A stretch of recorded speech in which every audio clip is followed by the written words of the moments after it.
नमस्कार। साहित्य मात्र व्यक्तिक सर्जन कर संतुष्टि पाने का हेतु नहीं है, अपितु जब हमारा सृजन किसी अन्य के जीवन को सकारात्मक रूप से प्रभावित करता है और उसे आशा की किरण देता है, तब हमारा साहित्य लेखन अपनी परम उपलब्धि को पाता है और वही उसकी सार्थकता होती है। साहित्य के माध्यम से ईश्वर यदि तात्कालिक रूप से हमें कुछ सुझाए तो किस प्रकार किसी का टूटता रिश्ता बच सकता है, इसी उदाहरण को लेकर आज मैं आप लोगों के समक्ष प्रस्तुत हूँ। यह एक संस्मरण है जो मेरी सद्य प्रकाशित पुस्तक पीले पन्नों से इसके अंतर्गत आया है। यह पुस्तक मेरे जीवन के 6 वर्षों, जब मैं पत्रकारिता से शिक्षण में गया और आर्मी स्कूल, बोर्डिंग स्कूल और वर्ड्स स्कूल में हिंदी विभागाध्यक्ष के रूप में कार्यरत रहा, उस समय के संस्मरणों पर आधारित है। आज जिस संस्मरण विशेष को लेकर मैं उपस्थित हूँ वह मेरा मसूरी के एक बोर्डिंग स्कूल का संस्मरण है, जो रोचक भी है और संभवतः आप लोगों को प्रेरक भी लगेगा। तो संस्मरण मैं प्रस्तुत करता हूँ। संस्मरण का शीर्षक है शेर ने बदला नव विवाहिता शिक्षिका का दृष्टिकोण। प्रस्तुत है। साहित्य मात्र साहित्यकार के नितांत व्यक्तिक जीवन का ही प्रतिफल नहीं है। अनेक रचनाएं अन्य के जीवन से उद्भूत होती हैं और उस अन्य सहित न जाने कितनों के जीवन को बनाती हैं। स्कूल में गणित विभाग की एक अध्यापिका का चयन विभागाध्यक्ष के रूप में हुआ। वे नवविवाहिता थीं, गणित विषय में निपुण और साहित्य पढ़ने सुनने की बहुत शौकीन। स्कूल में प्रत्येक रविवार की शाम साहित्यिक सांस्कृतिक संध्या होती थी, जिसमें मैं भी अपनी रचनाएं प्रस्तुत करता था, तो स्वाभाविक रूप से उनकी मेरे से मित्रता हो गई। वे मेरी प्रत्येक नई रचना जब अवसर मिलता सुनाने को कहती और मुझे ऐसी श्रोता जो स्वयं सुनाने का मनुहार करे भला कहाँ मिलने वाली थी। वे अपने पति की नौकरी, व्यवहार आदि की बातें मुझे बताती। उनके पति बीएसएफ में अधिकारी थे और असम में तैनात थे।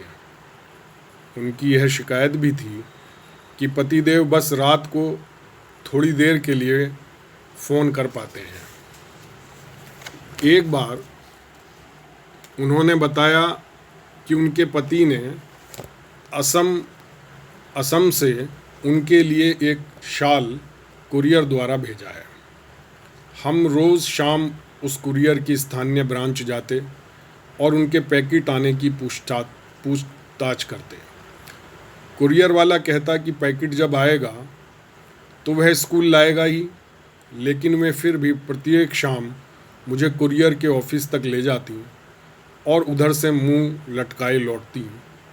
उधर असम से उनके पति रोज़ रात को शाल मिलने के बारे में पूछते। एक दिन जब हम मेस में लंच ले रहे थे, उनका पैकेट आया। वे शाम को वह शाल दिखाने की बात कहकर रूम में पैकेट रखने चली गईं। शाम को प्लेग्राउंड में सभी टीचर्स खेलते, घूमते, बैठते और बतियाते थे। वह शाम को जब आईं तो लाल रंग का एक नया शाल हाथ में था, लेकिन चेहरा बुरी तरह लटका हुआ था।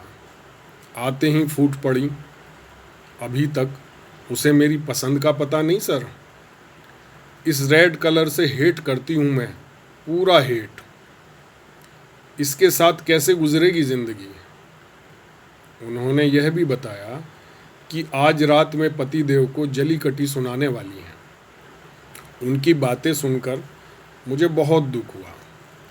मुझे लगा कि असम में बीएसएफ जैसी रिस्की फोर्स में तैनात उनके पति ने पहले शाल लिया, फिर इतनी दूर मसूरी के लिए कुरियर किया, फिर रोज़ मिलने का पूछते रहे और ये हैं कि रंग पर ही अति रुष्ट हो गई हैं। मैंने यह भी सोचा कि रात को इन्होंने यदि उन्हें बुरा भला कहा तो उस इतनी दूर व इतनी संवेदनशील नौकरी करने वाले पर आखिर क्या बीतेगी। उन्हें ग्राउंड में ही छोड़ मैं अपने रूम में आ गया। एक शेर उसी समय लिखा गया जिसमें उनके शाल के रंग पर क्रोध ही नहीं, पति के फ़ोन पर अत्यल्प बात कर पाने की शिकायत का भी समुचित उत्तर था। वह शेर इस प्रकार है: तेरा तोहफ़ा तेरे प्यार की खुशबू लिए कल आया है। तेरा तोहफ़ा तेरे प्यार की खुशबू लिए कल आया है। इसका मतलब इतने लम्हे तुमने मुझको सोचा है। इसका मतलब इतने लम्हे तुमने मुझको सोचा है। वह सामान्य मोबाइल का ज़माना था। यह शेर मैंने उन मैडम को SMS कर दिया। वे साहित्य की मर्मज्ञ महिला थी। थोड़ी देर में उधर से SMS आया, इसका उत्तर डिनर पर दूंगी।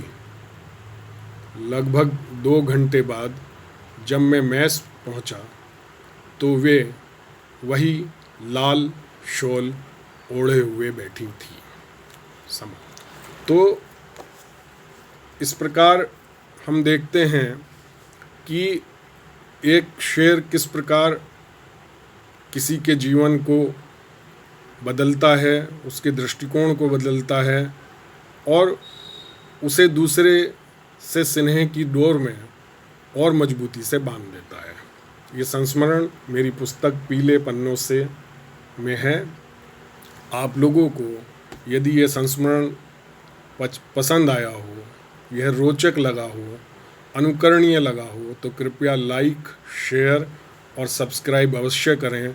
और किसी का जीवन परिवर्तित हो और उसके देखने का दृष्टिकोण बदले, इस भावना से यदि उचित समझें तो अपने मित्रों और अपने जो शुभचिंतक हैं उन्हें यह शेयर भी अवश्य करें। फिर मिलते हैं किसी और रोचक वीडियो के साथ किसी और दिन। तब तक के लिए नमस्कार और धन्यवाद।